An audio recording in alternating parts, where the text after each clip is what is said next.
ఇప్పుడు మనం గద్య భాగంలోని ఫిఫ్త్ లెసన్లోకి వెళ్తున్నాం.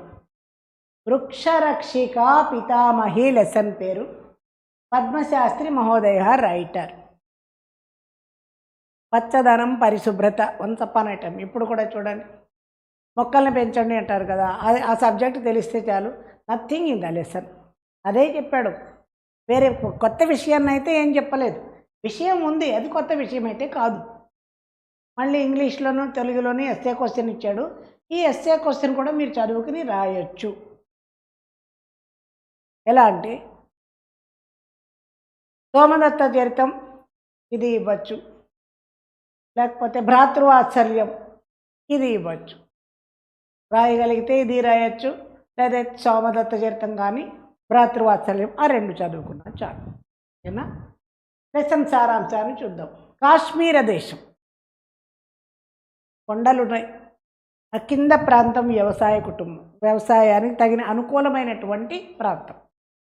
దీంట్లో మనం నాయకుడు, కథానాయకుడు, హీరో ఎవరంటే కేసర సింహుడు. మీ వయసు కురాడు, ఇంటర్మీడియట్ వయసు కురాడు, చక్కగా చదువుకున్నాడు కొంతవరకు. అతని వీళ్ళ కుటుంబం అంతా వ్యవసాయ కుటుంబం, వ్యవసాయం చేస్తూ బతికేవాడు. ఇతని నాని, వాళ్ళ నాన్నమ్మ, తండ్రి తల్లి, ఆమెకి మొక్కలంటే చాలా ఇష్టం. పిల్లల్ని ఎంత శ్రద్ధగా పెంచేదో అలా మొక్కలు అంత శ్రద్ధగా పెంచేది. చలేస్తే పిల్లలకి మనం దుప్పటి ఎలా కప్పుతామో అలాగా మొక్కలకి చలేస్తున్న పైన ఘాసం గడ్డి కప్పేది. 1000 కళ్ళతో మొక్కలు జాగ్రత్తగా పెంచేది, చాలా శ్రద్ధగా ప్రేమగా పెంచేది. ఆమె కేసరసింహుడితోంది, నువ్వు కూడా వ్యవసాయంలోకి రా, పెద్ద చదువుల కోసం తపన పడకు. మొక్కలు పెంచినట్లయితే, వ్యవసాయం చేసినట్లయితే, శ్రద్ధ చేసినట్లయితే దీంట్లో కూడా మనం సంపాదించుకోగలుగుతాము. దీనివల్ల చాలా లాభాలు ఉంటాయి. కాబట్టి నువ్వు కూడా ఈ మొక్కల్ని పెంచరా, తోటల్ని పెంచు, అలాగే వ్యవసాయం చేసుకున్నాం అంటే కేసరసింహుడు మంచివాడు, విన్నాడు. సరే అన్నాడు. నానమ్మ వాటలు విన్నాడు ఆయన కూడా. మొక్కలు అక్కడ పొలంతా దున్నాడు, చక్కగా విత్తనాలు తీసుకొచ్చాడు, సీడ్స్ నాటాడు. చిన్నగా పెరిగిన పెద్దగా పెరుగుతున్న మొక్కల మీద శ్రద్ధ చేశాడు. మొక్కల్ని జాగ్రత్తగా పెంచుతూ ఉన్నాడు. మొక్కల్ని అక్కడి నుంచి పైనుంచి కొండ మించి వాటర్ ఫాల్స్, జరులు అంటారు, సెలయేరు, నీరు పడుతున్నాయి.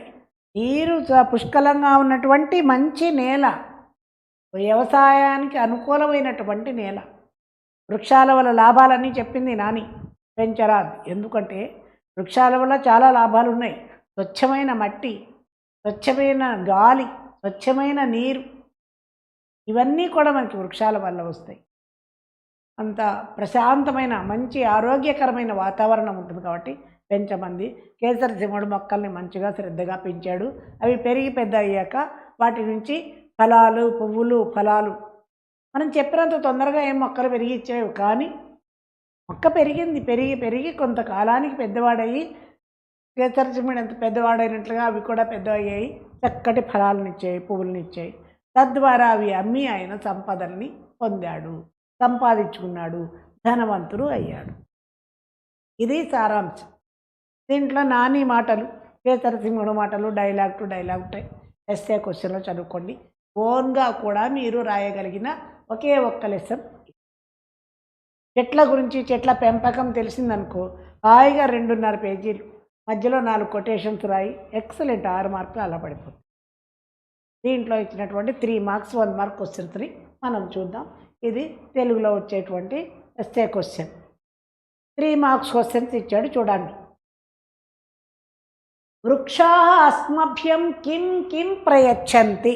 ఇక్కడ చూడండి, కిం కిం అనేటువంటిది క్వశ్చన్. వృక్షాలు మన కోసం ఏమేమి ఇస్తున్నాయి?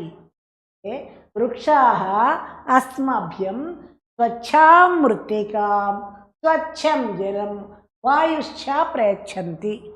ఎందుకు వృక్షాలు ఏమిస్తున్నాయంటే స్వచ్ఛ మృత్తిక, మృత్తిక అంటే మట్టి, మంచి మట్టిని ఇస్తున్నాయి. స్వచ్ఛం జలం, మంచి నీరు ఇస్తున్నాయి. వాయుశ్చ మంచి ఆక్సిజన్, మంచి గాలిని ఇస్తున్నాయి. వృక్షాల వల్ల లాభం అది. రెండో క్వశ్చన్, కేసరసింహ కుత్ర న్యవసత్. కేసరసింహుడు ఎక్కడ ఉంటున్నాడు అంటే, కేసరసింహ కుత్ర, క్వశ్చన్ చూడండి, కాశ్మీరస్య నిమ్న భూభాగ ప్రాంతే న్యవసత్. కాశ్మీర దేశంలో నిమ్మన కింద ఉన్నటువంటి భూభాగంలో, కొండల కింద సెలయేర్లు పడుతున్నటువంటి భూభాగంలో కేసరసింహుడు ఉన్నాడు అంటుంది. మూడో క్వశ్చన్, మార్గే నద్య కథం ప్రవహన్. మార్గే నద్య స్వచ్ఛాం నిర్జరా ప్రవహన్. మార్గ మధ్యలో ఏమన్నాయంటే స్వచ్ఛంగా పయనించి వస్తున్నటువంటి నిర్జరులు, వాటిని సెలయేరులు అంటారు. వాటర్ ఫాల్స్ పయనించి వస్తున్నటువంటి స్వచ్ఛమైన సెలయేరులు ఉన్నాయి అంటున్నాడు. 3 మార్క్స్ క్వశ్చన్ ఖచ్చితంగా ఒకటి రావచ్చు. జాగ్రత్తగా చదువుకు, ఈజీగా ఉన్నాయి. నెక్స్ట్ వీటిలో 1 వర్డ్ ఆన్సర్స్ ఇచ్చాడు, చూసుకోండి అన్న. తీతర్థౌ పితామహి వృక్షాణం ఉపరి కిం ఆచ్ఛాదయతి స్మ. కిం క్వశ్చన్. శీతాకాలంలో పితామహి అంటే తండ్రి, తల్లి, నానమ్మ వృక్షాల పైన ఏమి ఉంచేది అంటే, క్వశ్చన్ చాలా పెద్దదైన ఆన్సరు, క్వశ్చన్ చిన్నది ఆన్సర్. చూడండి, అదంతా నువ్వు దాంట్లో చూసి రాసేదే. తీతర్థౌ పితామహి వృక్షాణం ఉపరి ఘాసం ఆచ్ఛాదయతి స్మ. ఘాసం మీన్స్ గడ్డి.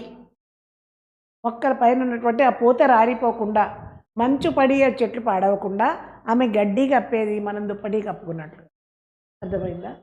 Second one, కేసరసింహ శ్రద్ధయ్య కస్మిన్ సంలగ్న. కేసరసింహుడు దేని మీద కాన్సన్ట్రేట్ చేశాడు, శ్రద్ధ వహించాడు, దేని మీద మనసు పెట్టి చేశాడు. అరే ఏ పని చేసినా మనం మనసు పెట్టి చేస్తే దాంట్లో విన్నాం, విజయం సాధి. భోజనం చేస్తున్నప్పుడు దాన్ని ఇష్టంగా, దాన్ని రుచిని చూసుకుంటూ హ్యాపీగా తిన్నామనుకో, ఆ ఇష్టమైన తిండి వంట పడుతుంది. టీవీ చూసినప్పుడు టీవీయే చూడాలి, చదివేటప్పుడు చదివినప్పుడు చూడాలి. ఇలా ప్రతి దాని మీద, చేసే పని మీద నువ్వు మనసు లగ్నం చేసినప్పుడు నువ్వు దానిని సాధించగలుగుతావు. కేసరసింహ శ్రద్ధయ వృక్ష ఆరోపణే సంలగ్న. వృక్షారోపణే, ఇక్కడ కస్మిన్ అన్న చోట వృక్షాలకి ఆరోపించే వృక్షాలని నాటడం పట్ల, విత్తనాలు తీసుకొచ్చి వృక్షాలని, మొక్కలని పెంచడం పట్ల ఆయన శ్రద్ధ వహించాడు. మూడవది, కేసరసింహ కథం ధనం ఆర్జితవాన్. కథం క్వశ్చన్. అని ఎలా ధనాన్ని సంపాదించాడు అంటే, కేసరసింహ ఫలాన్ని విక్రీయ ధనం ఆర్జితవాన్. ఫలాన్ని విక్రీయ, చెట్లకు కాచినటువంటి ఆ పళ్ళని అమ్మి ఆయన ధనాన్ని సంపాదించాడు. డబ్బు సంపాదించాలి, నవ్వే డేస్, సో మెనీ వేస్, చాలా దారులు ఉన్నాయి. బుర్రకి పదును పెడితే ఏ రకంగానైనా సంపాదించాడు.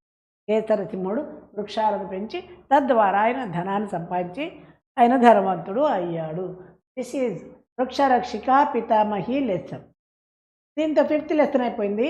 మనం నెక్స్ట్ లెసన్లోకి వెళ్దాం. బ్రేక్.